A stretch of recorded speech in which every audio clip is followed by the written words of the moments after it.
The cowboy raised his rifle, not at the woman, but at the 3 men closing in behind her. "Touch them," he said coldly, "and you'll never leave this ranch alive." The mother collapsed to her knees, children scattering like frightened birds. She didn't know if she'd just been saved or walked into something worse. But 12 hours earlier, she didn't even know this man existed. And now he was the only thing standing between her family and hell. Martha's hands were still shaking from what she'd done. She'd stabbed a man, not deep, just enough to make him let go of her daughter's arm, enough to buy 10 seconds, enough to run. Her husband, James, had been dead for 3 weeks, crushed in a mine collapse outside Silverton. The company called it an accident, paid her nothing, said he'd violated safety protocol. It was a lie. But lies don't pay rent. The landlord, Vernon Hastings, came on day 16, smiled too wide, stood too close, said she had 2 choices, pay what she owed or work it off, in ways that made her skin crawl. She told him to leave. He came back on day 20 with 2 men and a contract. "Sign this, and your debt transfers to labor. You and the children work my land for 2 years. After that, you're free." She was desperate, exhausted, alone.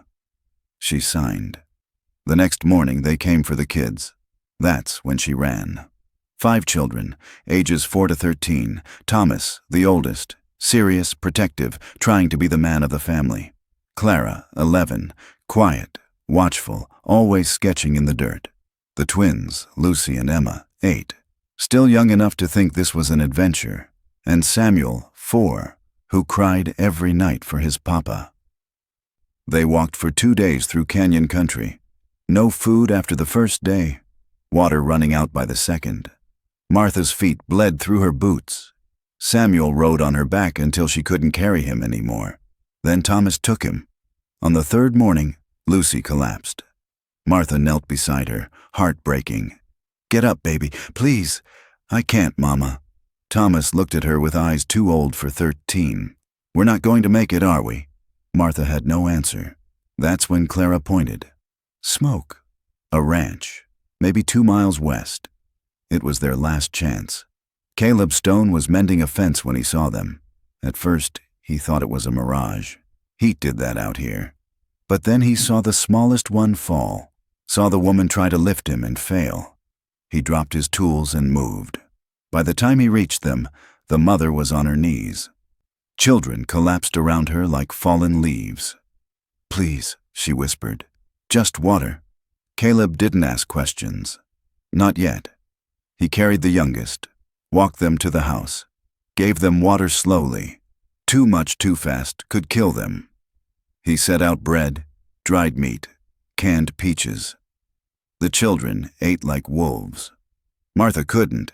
She just watched them, tears streaming. When they'd finished, Caleb finally spoke. "You running from the law?" "No, from a man." She hesitated. "Men." He nodded. "They coming after you?" "I don't know, maybe." Caleb looked at the children, bruised, barefoot, exhausted. "Are these all your children?" Martha's voice cracked. "Yes." Caleb stood, jaw tight, decision made. "Good. I'll take everyone." If you were Martha, would you trust this stranger? Comment yes or no. And if you're hooked, smash that like button right now. This story is about to get intense. Martha didn't understand. "Take us where?" "Here, you stay. Work the ranch if you want, or don't. Either way, you're safe." "Why would you do that?" Caleb's eyes were distant. "Because nobody helped me when I needed it, and I've regretted it every day since." He showed them to the bunkhouse, dusty but solid. Beds with actual mattresses, blankets, a stove. The children stared like it was a palace. That night, Martha couldn't sleep. She kept waiting for the catch, the demand, the price. But Caleb never came. He stayed in the main house, alone. Morning came quiet. Caleb made breakfast, eggs, bacon, coffee. The children ate like they'd never seen food before. Thomas watched him carefully. "Why are you helping us?" "Because you need it." "Nobody does something for nothing." Caleb met his eyes. I'm not nobody. That afternoon, Caleb taught them the ranch. How to feed the horses, mend a fence, carry water without spilling. Samuel stuck to him like a shadow. Clara sketched him when she thought he wasn't looking. For the first time in weeks, Martha felt something like hope. Then the riders came. 3 men, dust-covered, armed. Caleb saw them from the barn, told the children to get inside, told Martha to lock the door. He met them at the gate, rifle in hand. The leader was a man named Garrett, scarred, mean, and loyal to Vernon Hastings. "We're looking for a woman, 5 kids. You seen 'em?" "Nope." Garrett smiled. "Funny, 'cause we tracked 'em right to your fence line. Then you tracked wrong. She's got debts, Cowboy. Legal debts. We're here to collect." Caleb's voice dropped. "She's got nothing." "Then we'll take the kids, sell 'em to work camps out east, covers half what she owes." Caleb raised the rifle. "You'll take nothing." Garrett laughed. "You gonna shoot all 3 of us?" "If I have to." The air went still. Garrett's hand moved toward his gun. Caleb fired, into the dirt, inches from Garrett's boot. "Next one's higher." For 5 long seconds, nobody moved. Then Garrett spat. "This ain't over, Stone." They rode off. But Caleb knew the truth. They'd be back. And next time, they'd bring more men. Weeks passed. Martha took over the house, cooking, cleaning, mending clothes that had been ignored for years. The children transformed. Thomas learned to ride, to shoot, to work the land like he'd been born to it. Clara found paints in an old trunk. Started covering the bunkhouse walls with murals, horses, sunsets, faces. The twins laughed again.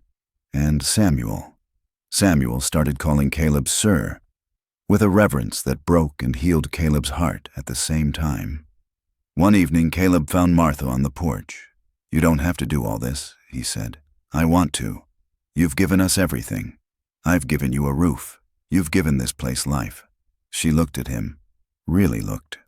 "Why are you alone out here, Caleb?" He was quiet for a long time. "I had a family once. Wife named Anna, daughter named Grace. I was a soldier, gone for 2 years fighting a war I didn't believe in." His voice cracked. "Came home to graves. Fever took them both while I was gone. I wasn't there to hold their hands, wasn't there to say goodbye." Martha's hand found his. "I'm sorry. I swore I'd never care about anyone again, easier that way." He looked at her. "But then you showed up, and I realized I've been dead for 10 years. You brought me back. But the peace didn't last. A rider came at dawn, a boy from town, breathless. 'Mr. Stone, sheriff's coming, with Hastings. They got papers.' Caleb's blood went cold. 'How long?' 'Hour, maybe less.' He turned to Martha. 'Pack light, take the children, head north to the canyon. There's a cabin—' 'No.' 'Martha, I'm done running.' Her voice was steel. 'We fight.' Thomas stepped forward. 'I'll fight too.' 'No.' Caleb's voice was firm. 'You protect your family, that's your job.' He looked at Martha. 'Trust me. One more time.' She nodded. They came with 6 men. Sheriff Dawson, Vernon Hastings, Garrett, and 3 others. Caleb met them in the yard, unarmed. 'Sheriff, Caleb, don't make this hard.' Hastings stepped forward, smug. 'She signed a contract, legal and binding. She owes me 2 years' labor, her and the children. She was coerced.' 'Doesn't matter. Law's the law.' The sheriff looked uncomfortable. 'I'm sorry, Caleb, but he's right. Contract's valid. How much to clear it?' Hastings grinned. $300. A fortune. Caleb disappeared into the house. Came back with a lockbox. Inside, every cent he'd saved in 15 years. He counted it out. Slowly, painfully. $270. "That's all I have." Hastings laughed. "Not enough." "Then take the ranch." Everyone froze. "What?" the sheriff said. "The ranch, the land, the house, all of it. Worth 10 times what she owes. Sign it over to clear her debt." Martha ran out. "Caleb, no." He didn't look at her. "Do we have a deal?" Hastings' eyes gleamed. "Deal." Papers were signed. The ranch, Caleb's entire life, was gone, but Martha and the children were free. Type respect in the comments if you think Caleb is the most heroic man in this story. And subscribe, because what happens next will blow your mind. As Hastings rode off, the sheriff lingered. That was a foolish thing you did, Caleb. Had to be done. Dawson leaned in close. You know that contract was forged, right? Caleb's eyes sharpened. What? Hastings faked her signature. I've seen enough documents to know. But proving it? That'd take months. Lawyers, money you don't have. Why are you telling me this? Because you're a good man, and Hastings is a snake. He tipped his hat. If someone were to find proof that contract was fake, well, that'd change everything. He rode off. Caleb stood there, mind racing. Then Thomas appeared. I heard. What do we do? Caleb looked at the boy, this child who'd become a son. We get it back. That night, Caleb and Thomas rode into town. Hastings kept his office above the saloon, locked tight. But Caleb had been a soldier. Locks didn't scare him.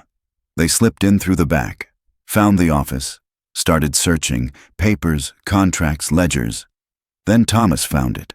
A ledger with dozens of names, families, all with contracts signed, all working Hastings land for nothing, and a separate page, practice signatures, including Martha's. He's been doing this for years, Thomas whispered. Caleb took the ledger. Let's go! They were halfway to the door when Garrett stepped out of the shadows, gun drawn. Thought you might try something stupid. Caleb pushed Thomas behind him. Let the boy go. Can't do that. Then you'll have to shoot us both. Garrett's finger tightened on the trigger. A gunshot, but not from Garrett. He dropped, clutching his leg. Behind him stood the sheriff, smoking pistol in hand. Told you I hated snakes. He looked at Caleb. Get that ledger to the judge. I'll handle this. Act 7, Justice. By morning, the town knew everything. Hastings was arrested, his land seized.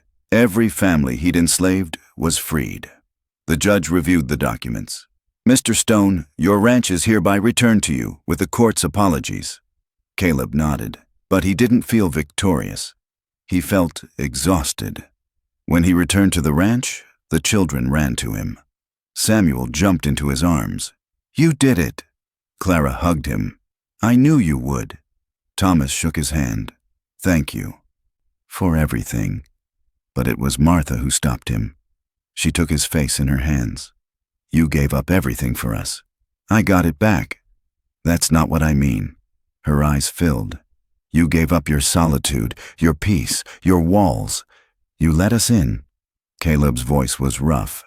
You made it worth it. Then let me say something I should have said weeks ago.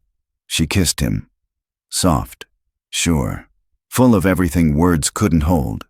When she pulled back, she whispered, We're not leaving, ever. This is home, your home. Caleb looked at the children, at the ranch, at the woman who'd brought light back into his life, and for the first time in 10 years, he smiled. Yeah, it is. The ranch grew. Thomas became a foreman, married a girl from town, built a house on the north pasture. Clara's paintings sold in Denver. She stayed close, though. Said the light was better here. The twins opened a school for ranch children. Samuel, now 9, was Caleb's shadow. Learning everything. Becoming the man his father would have been proud of. And Martha? She became Mrs. Stone in every way that mattered.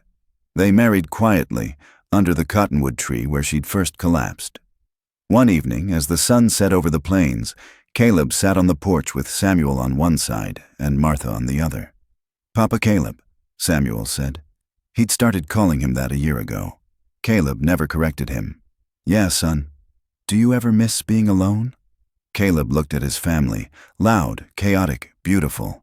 Not for a single second. Martha squeezed his hand, and Caleb realized something. He'd spent 10 years thinking he'd lost everything. But the truth was, he'd just been waiting. Waiting for the day a desperate mother and 5 broken children would stumble onto his land and teach him the most important lesson of all. Family isn't something you're born into.